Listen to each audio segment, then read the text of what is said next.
warahmatullahi wabarakatuh. Salam. Apa kabar sahabat Wahyu semuanya? Mudah-mudahan dalam keadaan sehat walafiat. Dan alhamdulillah kita masih bisa diberikan Allah kesehatan, kenikmatan iman dan kenikmatan Islam. Nah, insya Allah kali ini bincang bersama sahabat Wahyu akan mengambil tema yang sangat menarik, yaitu salah urus BUMN terancam bangkrut. Nah, oleh karena itu seperti biasa saya mengundang narasumber yang sangat berkompeten di bidangnya, yaitu Bang Rocky Almaroki. Assalamualaikum warahmatullahi wabarakatuh, Bang Rocky. Waalaikumsalam warahmatullahi wabarakatuh. Baik, Bang Rocky. Saya ingin menjelaskan sedikit di rmol.id tanggal 14 Maret 2021, Salamuddin Daeng itu menjelaskan bahwa zaman sekarang BUMN itu tak lagi bisa untung. Semuanya merugi, bahkan BUMN yang paling top seperti Pertamina juga rugi. Seluruh rakyat itu tidak percaya gitu, Bang Rocky. Kok jual BBM rugi? Bagaimana bisa? Sementara pedagang bensin secara pinggir jalan, eceran yang ada di pinggir jalan, jual BBM itu untung. Nah, sedangkan mbahnya BBM malah rugi gitu kan. Lebih aneh lagi mitra bisnis, misalkan Pertamina yang swasta, tak ada kabarnya rugi, semua untung. Nah, tapi Pertamina malah rugi. Nah, ini pernyataan dari Salamuddin Daeng. Nah, terus kita ketahui di IDX Channel 21 Oktober 2020 bahwa PT Utama Karya itu punya hutang kurang lebih 82,90 triliun. Nah, kemudian PT Garuda Indonesia hutangnya itu di dataport.id mencapai 14,2 triliun. Nah, belum juga hutangnya itu mencapai 32 triliun. Nah, kemudian di Kompas tanggal 10 April, ternyata kondisi keuangan PT Waskita Karya itu mengalami kerugian mencapai 7,38 triliun. Nah, ini kita dapat data-data ini, Bang Rocky. Nah, artinya memang BUMN itu menjadi tonggak untuk negara itu mencari pemasukan, gitu kan, mencari keuntungan. Namun kenyataannya banyak yang merugi, Bang Rocky. Nah, pertanyaan pertama, kenapa bisa merugi, Bang Rocky? Ya, harusnya kita tanya, kenapa kalian bisa rugi itu? Aduh, jadi tadi itu Pak Salamuddin Daeng, ya ekonom ya, itu memberikan suatu challenge yang tegas, bagus sekali. Dia memberikan perbandingan, orang jualan bensin eceran saya bisa untung kok, apalagi jualan yang besar gitu. Kenapa bisa rugi? Gitu. Nah, ini menurut saya memang persoalannya apa harus pedagang eceran tuh kita suruh jadi memimpin Pertamina gitu, jadi komisaris Pertamina yang gajinya miliaran gitu kan? Apa harus begitu gitu? Kan lucu itu. Jadi ini menunjukkan bahwa kalau menurut saya ada dua persoalan di situ. Apakah dikelola dengan tidak profesional? Atau dikelola tidak amanah, ada korupsinya, ada markup-nya, ada penggelapannya dan seterusnya gitu. Ya dua itu kalau dari sisi manajemen. Kenapa bisa terjadi kerugian? Sudah rugi, utangnya banyak lagi kan gitu. Nah, itu masalah itu. Jadi kalau suatu usaha utangnya sudah banyak malah rugi gitu. Ini kan tinggal tunggu apa langkah berikutnya, apa tahap berikutnya. Bangkrut ya gitu. Ya, bangkrut.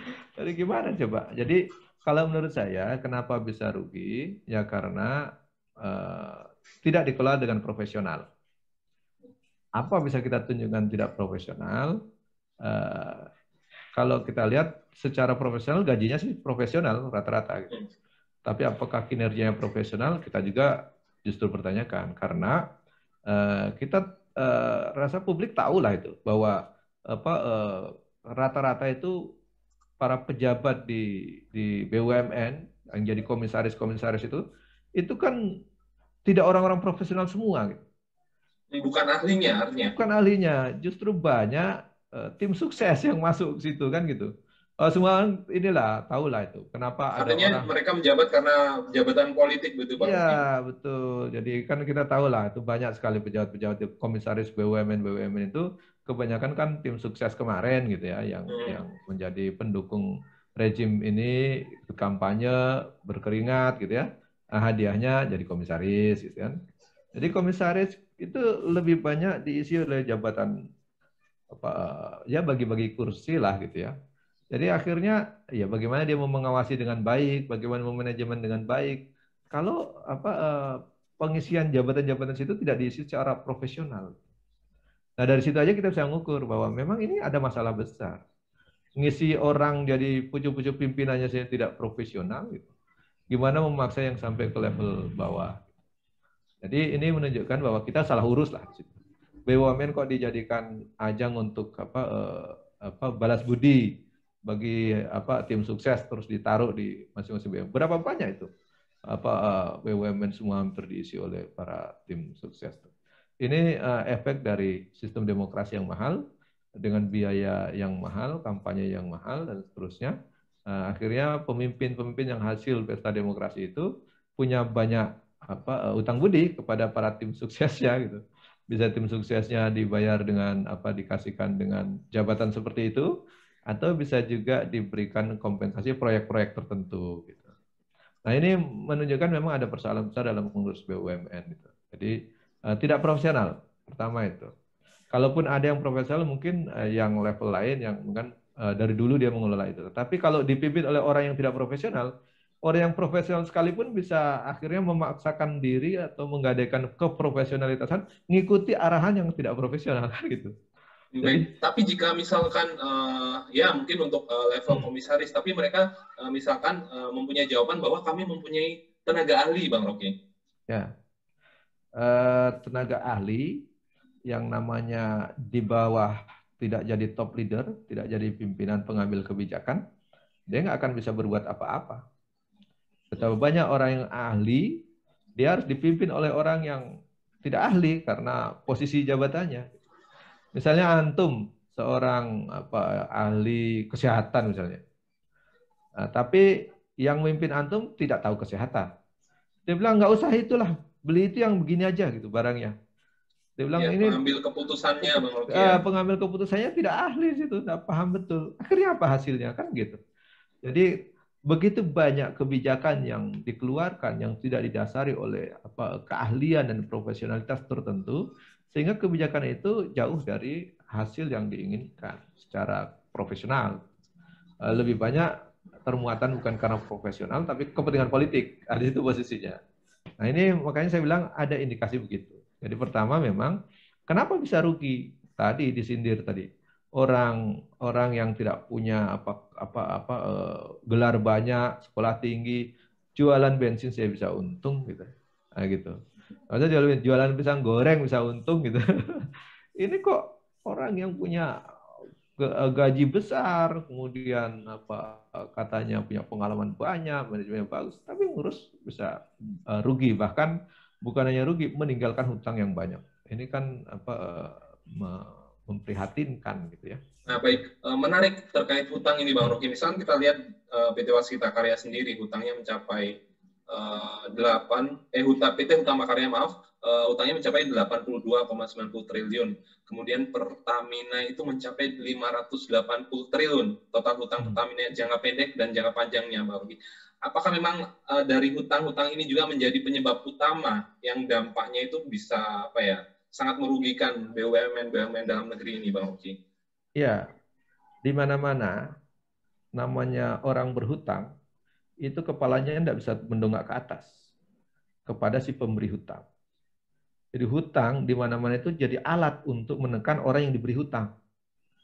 Nah, kalau perusahaan sudah diberi hutang kepada si pemilik hutangnya itu yang memberikan hutang, itu dia tidak bisa gagah itu, gitu. Tidak berani juga menolak kebijakan-kebijakan atau saran-saran, tidak berani itu. Jadi ini penting juga kita pahami bahwa hutang itu salah satu alat untuk menekan, bahkan sampai ke level untuk menjajah lah gitu kalau bahasa kita ya, membuat dia tertekan, membuat dia kehilangan kemerdekaannya untuk memutuskan secara adil, memutuskan secara profesional. Itu menurut saya. Jadi kalau sudah hutang semakin besar, si pemberi hutang bisa campur tangan dia. Oh, harus kita tambahkan ini dong gitu. Titip orang dong ini untuk ikut masuk di situ. Titip barang untuk dipakai gitu kan. Begitu jadinya kan. Bahkan di beberapa kebanyakan beberapa donasi yang memberi hutang Debitur itu dia biasanya udah paket tuh. Memberi hutang sekaligus harus dipakai barangnya apa, harus dipakai tenaga konsultannya apa. Itu jadi hutang itu memang jebakan atau debt trap yang memang membahayakan bagi si penerima utang. Nah, semakin banyak utang, itu tidak boleh dipandang bahwa ada kemarin pejabat yang mengatakan itu. Kita itu harus bangga banyak utang karena berarti ada orang yang masih percaya memberikan hutang kepada kita. Itu cara berpikir bagaimana itu kan gitu. Harusnya orang itu gagah, bangga kalau tidak punya hutang gitu. Kalau sampai ada pejabat yang mengatakan begitu, ini mentalnya udah payah itu. Berarti dia mentalnya mental penerima hutang dan mental ingin ditekan oleh para pemilik hutang atau pemberi hutang. Nah, ini menurut saya ini persoalan besar. Jadi semakin besar utang, semakin berbalik dengan keleluasaan pengambilan kebijakan atau keputusan yang independen. Jadi semakin besar utang, semakin tidak independen. Itu orang yang diberikan utang itu atau penerima utang itu. Jadi ini penting juga kita pahami. Semakin besar BUMN punya utang, berarti dia semakin tidak independen dalam menentukan arah kebijakan, menentukan bisnisnya dan seterusnya. Nah ini juga harusnya kita membacanya begitu.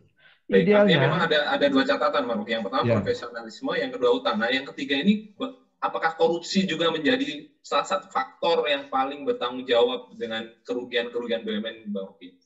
Iya, kalau korupsi itu kan harus dibuktikan ya. Dibuktikan oleh aparat yang punya legalitas dan kewenangan menentukan dia korupsi atau tidak. Tetapi kalau rugi terus tidak profesional, itu menandakan bahwa banyak sekali begitu tidak profesional berarti banyak pemborosan, banyak yang tidak efisien. Kan syarat manajemen yang baik itu harus efisien. Nah kalau dia sudah utangnya besar, kemudian dikelola tidak profesional, berarti banyak bocornya, banyak tidak efisiennya. Mungkin bahasanya tidak sampai korupsi ya, karena gitu. Tapi tidak efisien atau ada markup di sana sini, ada penggelembungan pendanaan gitu. Ada yang harusnya bisa dihemat, dia tidak hemat supaya lebih gagah kelihatannya kan gitu. Kan sebenarnya gaji komisaris tidak harus setinggi itu, dia semakin tinggi semakin gagah kan gitu. Nah ini menurut saya akhirnya tidak profesional, tidak efisien, bahkan mungkin kalau nanti mau dibuktikan ya harus aparat penegak hukum. Tapi yang jelas tidak amanah iya, karena kalau amanah tentu orang akan menjalankan dengan efisien mungkin itu. Kalau tidak amanah dia tidak bikin efisien gitu. Nah ini profesional saja tidak, amanah juga tidak, rendah kalaupun tidak. Nah ini menunjukkan bahwa memang penting juga kita dorong supaya ya kalau mau aparat hukum memeriksa gitu apakah ada unsur-unsur yang sampai ke taraf korupsi atau penggelapan dan sejenisnya. Tetapi kan kalau ada pendapat banyak pakar yang mengatakan di Indonesia ini gitu ya atau di negeri ini itu praktis orang yang dibilang korupsi itu hanya karena sudah terbukti gitu atau tertangkap. Sepanjang belum ada ditangkap dan dibuktikan, dia tetap tidak bisa dibilang korupsi. Padahal prakteknya sama saja, biasanya begitu. Jadi kalau kita bilang sekarang sampai level sekarang itu ada 200-an lebih atau 300-an kepala daerah yang pernah tersandra terjerat kasus korupsi ya. Dari sejak ada pilkada langsung itu sampai sekarang itu tercatat ratusan itu 200 lebih lah. Nah, gitu. Tetapi kalau apakah dikatakan kepala daerah lain tidak melakukan hal yang sama? Bisa jadi sama, cuma belum terbukti korupsi dan tertangkap. Oleh karena prakteknya itu bisa jadi sama, tetapi dia dibilang korupsi dan tidak, kan belum dibuktikan. Nah, tadi kalau dibilang apakah di BUMN itu ada korupsi, ya kita belum bisa mengatakan iya karena belum dibuktikan. Gitu. Jadi kita juga tidak boleh menuduh ada, tapi belum dibuktikan. Cuma prakteknya mungkin hampir sama dengan begitu gitu. Ada penggelembungan, ada markup, ada macam-macam gitu. Ya bisa jadi itu. Tapi mungkin kalau dari segi manajemen kita cuma mengatakan itu inefisiensi. Jadi tidak efisien dalam penggunaan dana, ada biaya yang mahal-mahal dan sejenisnya. Ada pertama konon misalnya hanya sekedar mengganti logo saja sampai mahal miliaran. Kan misalnya gitu. Ya. Sekedar pengadaan mobil untuk ini itu harus yang mahal, harus yang gitu. Jadi Jadi itu yang menurut saya penggelembungan ataupun inefisien lah bahasanya. Mungkin kalau bilang korupsi ya enggak, karena belum dibuktikan. Kan gitu aja. Iya. Kira-kira Baik Bang Rocky, kemudian selanjutnya sebenarnya bagaimana tata cara atau pengelolaan yang benar gitu supaya mereka bisa profesional, kemudian ya kalau bisa ya tanpa hutang gitu. Bagaimana pengelolaan yang benar untuk negeri ini misalkan Bang Rocky? Iya, dari awal nomenklatur penyebutan BUMN untuk mengurus aset-aset strategis negara dan kekayaan alam negara gitu misalnya. Itu dengan istilah BUMN juga sudah tidak tepat. Karena yang namanya BUMN kan Badan Usaha Milik Negara. Ada kata usaha di situ. Betul milik negara, tapi tidak ada usaha. Padahal dalam konteks nomenklatur pemerintahan yang baik, pemerintah itu tidak boleh berusaha terhadap rakyatnya. Kepada rakyat itu dalam pengelolaan negara dia harus melakukan pelayanan dan pengaturan, pengurusan kepada rakyat. Artinya standarnya bukan untung rugi, Bang Rocky. Standarnya bukan untung rugi. Jadi kalau ada pemerintah melayani rakyatnya, mengurus negara itu dengan standar untung rugi, itu bukan pemerintahan yang baik itu. Jadi pemerintahan yang baik itu tujuannya mengurusi rakyat supaya rakyatnya sejahtera, bukan mencari keuntungan dari rakyatnya. Nah, itulah dalam konteks pemerintahan. Akhirnya karena pemerintahan atau negara-negara sekarang ini dikelola dengan cara ideologi kapitalistik, secara kapitalistik gitu ya. Ini akhirnya mereka ya karena negara jangan bisnis lah gitu kan. Tetapi mereka bentuk badannya gitu. Badan usaha milik negara. Itu yang disuruh bisnis gitu. Jadi dia cari untung gitu. Nah, ini yang menurut saya kalau ada BUMN ya tentu karena ada usahanya ya dia harus cari untung. Itu perspektif kapitalistik. Sementara kalau ada pengurusan pengelolaan kekayaan alam maupun aset-aset negara yang lain, harusnya tidak ada tidak dibentuk BUMN, dibentuk saja UPT, unit pelaksanaan teknis, unit pelayanan umum misalnya untuk rakyat. Gitu. Kan beda ya, pelayanan umum untuk rakyat atau badan usaha, nah, itu kan sudah beda jauh gitu.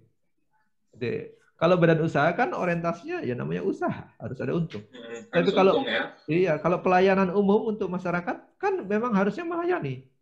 Jadi ada dua paradigma di situ yang paradok gitu.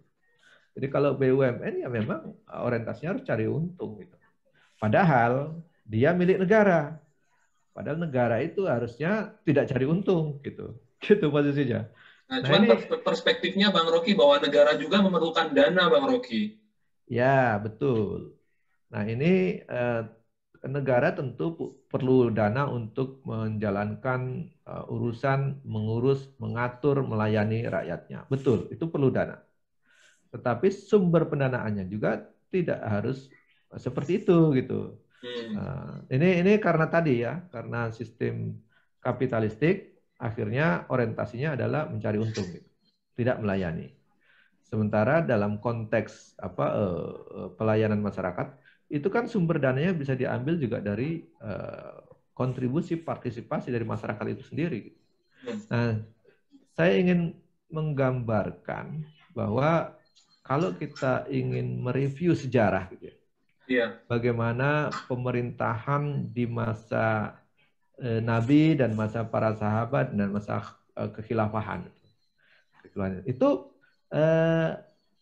belum ada misalnya tambang minyak digali, belum ada tambang emas digali gitu. Tetapi mereka bisa mengurus pemerintahan, mengatur rakyatnya dengan baik, bahkan sejahtera. Dari mana sumbernya? Nah, sumbernya adalah dari pergerakan roda perekonomian yang ada di tengah-tengah masyarakat itu sendiri. Nah, kalau dalam Islam itu ada istilah dikenal zakat, infak, sedekah. Semakin banyak orang yang kaya, kesejahteraannya makin baik, maka zakatnya makin besar. Semakin banyak orang yang mampu membayar zakat, berarti semakin sedikit rakyat yang miskin. Nah, gitu kan posisinya. Nah, untuk mengurus rakyat yang miskin ini, itu kan diambil dari zakat orang-orang yang kaya itu. pemerintah menggunakan pendanaan dari zakat, infak, sedekah gitu ya. Kalau di sistem anggaran kenegaraan dalam perspektif Islam itu banyak sumbernya. Dia tidak boleh memajaki rakyatnya, tetapi sumbernya banyak. Sumber dari zakat, infak, sedekah, ada luqotoh yang barang temuan gitu ya. Ada barang temuan, barang tambang, atau ada orang yang kaya mati tapi tidak punya ahli waris. Itu semua itu barang warisannya ke negara gitu. Ada orang di jalan yang jatuh emasnya dicari nggak ada, emas 1 kilo dibawa, dicari selama 1 tahun orangnya nggak ada yang ngambil, itu masuk negara. Jadi kas negara itu banyak dan itu belum menggali barang-barang tambang. Nah kalau kita melihat praktek, ini saya kasih contoh ya. Ada seorang khalifah yang memimpin, yaitu Umar bin Abdul Aziz. Itu dia hanya memimpin 2 tahun lebih.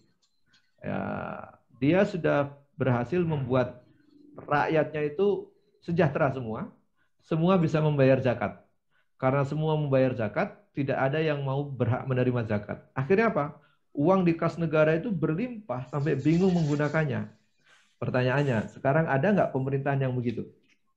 Ada nggak pemerintahan yang sekarang bingung mau membagikan harta zakat itu? Karena rakyatnya semua tidak ada yang mau menerima zakat karena sudah kaya semua. Kalau sekarang ini kita mau bagi zakat, oh berebut rakyat. Berebut itu. Ya. Itu tandanya apa? Kenapa mereka mau menerima zakat? Karena mereka masih miskin. Seandainya rakyat itu kaya semua seperti zaman Umar bin Abdul Aziz, bingung membaginya. Gitu. Ini jadi sumber pendanaan negara dan pemerintah itu kalau dalam sistem Islam itu memang tidak boleh menarik pajak itu, tetapi dengan mekanisme zakat, infak, sedekah itu semua uang itu bisa berputar cepat di masyarakat. Semakin masyarakatnya itu dia sejahtera, semakin tinggi juga pembayaran zakat, infak, sedekah itu. Jadi kan ada itu ya kalau kita lihat masjid-masjid itu yang infaknya besar sekali setiap Jumat puluhan juta itu. Itu menandakan apa? Tingkat kesejahteraannya masyarakatnya tinggi. Nah, kalau negara itu semakin bisa mengelola dengan baik, gitu, tentu kesejahteraan rakyat semakin tinggi lagi. Gitu. Nah, semakin tinggi lagi, negara pasti bingung untuk menyalurkan pendanaannya. Gitu. Nah, ini yang beda. Yang kedua, memang dalam Islam itu tidak ada istilah badan usaha milik negara, Bang Rokia. Saya tegaskan sekali lagi, Bang Rokia. Oh iya, ya. Karena badan yang dibentuk dalam struktur pemerintah atau negara itu, kalaupun dibentuk itu hanya untuk mengurus dan melayani rakyat, bukan untuk berusaha mencari uang gitu. Ini beda itu. Jadi misalnya begini ya, di dalam sistem pemerintahan Islam misalnya ada istilah nomenklatur institusi yang namanya amil, orang yang mengurus zakat, mengambil zakat. Itu kan tujuan dia itu memang hanya melayani penerimaan pembayaran zakat dan nanti dimasukkan ke Baitul Mal, kemudian Baitul Mal akan mengurus pembagiannya atau transferannya atau pendistribusiannya. Tetapi dia bukan cari untung gitu. Jadi beda gitu. Nah, kalaupun ada tambang ditemukan di negara, apakah harus dibentuk badan usaha milik negara ngurus tambang? Nah, tentu tidak, karena tambang itu harusnya tetap dikuasai oleh negara dan dikelola. Kalau ada uang yang masuk dari tambang itu, masuk kas negara langsung. Jadi tidak disebut untung itu, ya pendapatan negara. Jadi pengelolaan hasil tambang itu bukan keuntungan, orang itu barang yang dikelola kok. Itu bukan keuntungan. Jadi kalau orientasinya yang mengelola tambang nanti, taruhlah orang-orang profesional dibentuk instansi atau unit, atau kalau perlu dinas pertambangan misalnya, dinas pertambangan emas misalnya. Ya tugasnya dinas itu yang mengurus itu supaya dia dikelola, jadi uang masuk kas negara, selesai. Bukan cari untung. Nah, ini kekeliruan badan usaha milik negara sekarang ini kan justru kalau saya lihat tidak mengelola barang-barang strategis sumber kekayaan alam itu gitu. Justru banyak yang mengelola yang lain dan bahkan dia orientasinya bisnis. Akhirnya ya orientasinya cari untung, bukan pengelolaan dan efisiensi. Itu bahkan banyak kekayaan alam di negeri ini tidak dikelola oleh BUMN, tapi dikelola oleh swasta. Gitu. Contoh misalnya PT Freeport di emas, mengelola emas di Papua itu kan PT itu perusahaan asing lagi, bukan perusahaan nasional, bukan perusahaan Indonesia. Yeah. Nah, banyak perusahaan-perusahaan asing yang mengelola dan mengambil tambang di negeri ini, kekayaan alam. Nah, kalau semestinya itu kekayaan alam itu betul-betul digunakan sebesar-besarnya untuk kemakmuran rakyat, ya dikelola sendiri oleh negara. Gitu. Kalaupun disebut BUMN, Badan Usaha Milik Negara, harusnya udah tidak ada BUMN-nya, tidak disebut usaha lagi. Pokoknya Badan Pengelolaan Tambang Emas gitu aja. Hasilnya langsung masuk kas gitu. Kalau ada yang korupsi, eksekusi kan gitu, selesai. Gitu. Jadi sebenarnya kalau mau, ini menurut saya memang dari awal salah mengurus, salah menempatkan visi misi pengelolaannya. Nah, seandainya itu nomenklaturnya diubah, dibentuk dengan minimal tepat gitu ya, itu akan berubah perspektifnya. Jadi jangan lagi menggunakan nomenklatur istilah badan usaha. Tapi kok milik negara gitu. Negara berusaha dong begitu. Negara cari untung. Itu kan persepsinya jadi nomenklaturnya jadi rancu. Padahal negara itu kan tugasnya mengurus, melayani rakyat gitu. Supaya rakyatnya yang untung dan sejahtera gitu loh. Bukan negara yang untung. Jadi kalaupun dia mengelola ada hasil itu tidak diambil sebagai keuntungan, itu langsung masuk kas aja tuh, namanya hasil gitu. Nah, ini yang perspektif yang saya lihat agak berbeda selama ini karena memang banyak sekali kepentingan para pebisnis di situ. Para pebisnis asing juga banyak kepentingan yang ingin mengelola tambang, ingin mengelola kekayaan alam di negeri-negeri lain itu. Nah, itulah yang membuat mereka mendorong, oh harus bikin BUMN, oh harus bikin ini, harus bikin itu. Nah, itu desainnya oleh mereka. Saya pikir kita harus mulai berpikir untuk merubah visi dalam konteks pengelolaan negara dengan baik agar rakyatnya yang sejahtera, bukan justru badan usahanya yang cari untung gitu. Kira-kira begitu. Baik Bung Rocky, kita sampai di segmen apa kata mereka. Bung Rocky, ada sahabat yang bertanya, bagaimana dengan negara yang memang sumber daya alamnya itu sedikit gitu kan? Sedangkan itu tadi mungkin dalam perspektif sistem kapitalis ini kan bahwa negara itu harus mampu mengurusi rakyatnya gitu. Tapi bagaimana dengan misalkan ada suatu negara yang memang sumber daya alamnya sedikit, Bang Rocky? Iya. Jadi negara itu hadir bukan karena adanya sumber daya alam. Bukannya ada karena kekayaan alam besar baru negara ada gitu. Enggak. Yeah. Negara dibentuk itu karena ada rakyat atau warga yang harus diurus. Ada manusia yang harus diurus, diatur dan dilayani. Ah, itu perlu negara. Jadi bukan karena adanya kekayaan alam dulu. Enggak, terbalik itu cara berpikirnya. Jadi negara hadir karena ada orang atau manusia yang harus dilayani dan diurus. Baik dia kaya daerahnya atau tidak kaya. Minimal itu dulu harus perspektif. Nah, bagaimana negara mengurus kalau kekayaan alamnya tidak ada dan minim? Tentu negara itu butuh biaya kan gitu. Yeah. Nah, dari mana sumbernya? Nah, tadi saya kasih contoh ya. Bagaimana ketika ada seorang khalifah Umar bin Abdul Aziz ketika ditunjuk menjadi khalifah, maka dia mengumpulkan semua hartanya gitu. Semua hartanya dikumpulkan termasuk perhiasan istrinya. Bahkan istrinya di ultimatum, Anda mau bersama saya menjadi pendamping ibu negara misalnya, dengan melepaskan semua perhiasan dan kemewahan, atau memang masih ingin hidup mewah. Nah, pilihannya begitu. Kalau mau mendampingi sebagai pengurus negara, lepas semua perhiasan segala macamnya. Nah, ternyata istrinya memilih mendampingi sehingga harta perhiasan segala macamnya itu dikumpulkan, dimasukkan ke Baitul Mal, ke kas negara.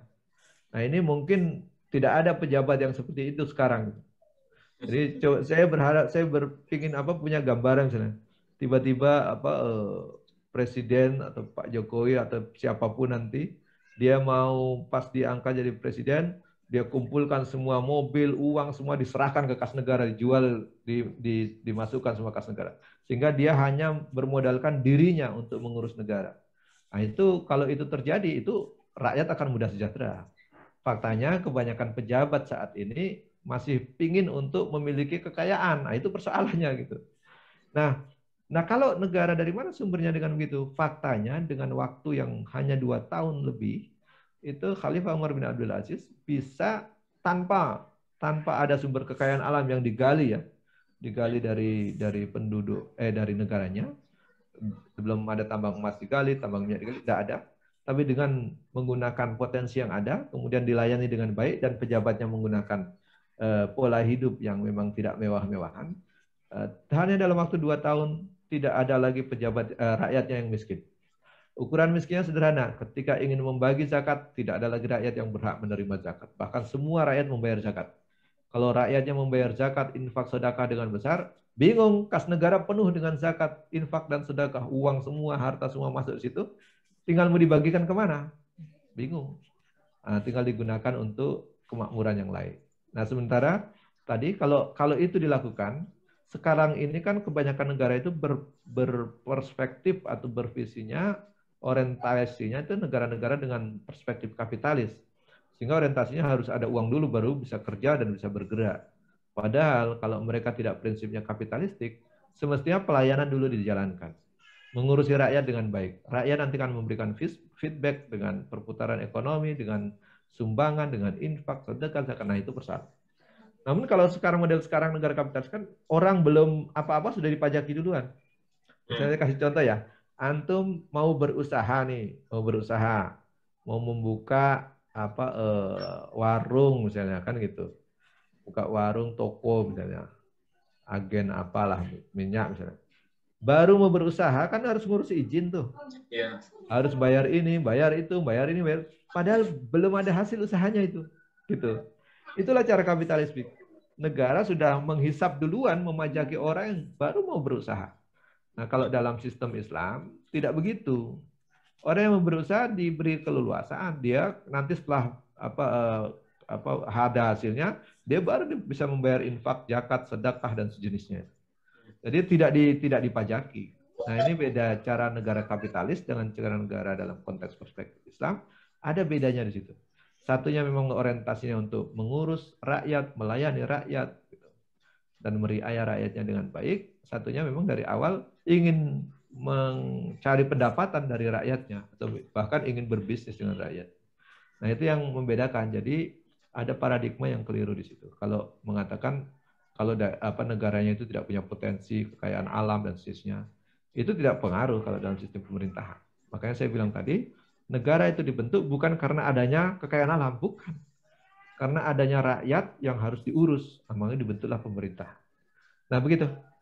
Baik, ini mungkin pertanyaan terakhir. Bisakah Indonesia melaksanakan sistem atau pengelolaan dengan yang seperti yang contoh Bang Rocky sampaikan tadi gitu, seperti Khalifah Umar bin Abdul Aziz begitu, Bang Rocky? Ya, sebenarnya kalau Indonesia ini sangat kaya raya, bukan kaya lagi, kaya raya. Coba kalau kita urut dari Aceh sampai Merauke, dari Sabang sampai Merauke itu, berjajar kekayaan alam itu dari tambang, dari coba kebun aja, minyak aja, ada minyak sawit di atas, minyak bumi di bawah, itu kan luar biasa kayanya. Ada kalau di jajaran di Palembang, di Sumatera itu kan ada batu bara lagi di bawahnya, coba. Di lautnya ada ikan, ada macam-macam gitu. Sehingga kita menyebutkan nama ikan saja bisa dapat sepeda. Itu kan kekayaan alam yang luar biasa itu. Jadi kalau kita ukur gitu, Indonesia ini tidak pantas punya utang. Kaya raya, orang kaya raya itu nggak perlu utang. Nah, persoalannya bagaimana mengurus kekayaan alam yang begitu kaya itu dengan baik dan benar. Dengan benarnya bagaimana? Harusnya kekayaan alam yang diberikan dan dititipkan oleh Sang Pencipta alam semesta ini, Allah Subhanahu wa taala, menitipkan kekayaan alam di bumi negeri ini, harusnya bagaimana cara mengurus kekayaan alam itu? Harusnya tanya kepada si penitip itu. Tanya kepada Allah yang menciptakan. Nanyanya dari mana? Baca kitab sucinya.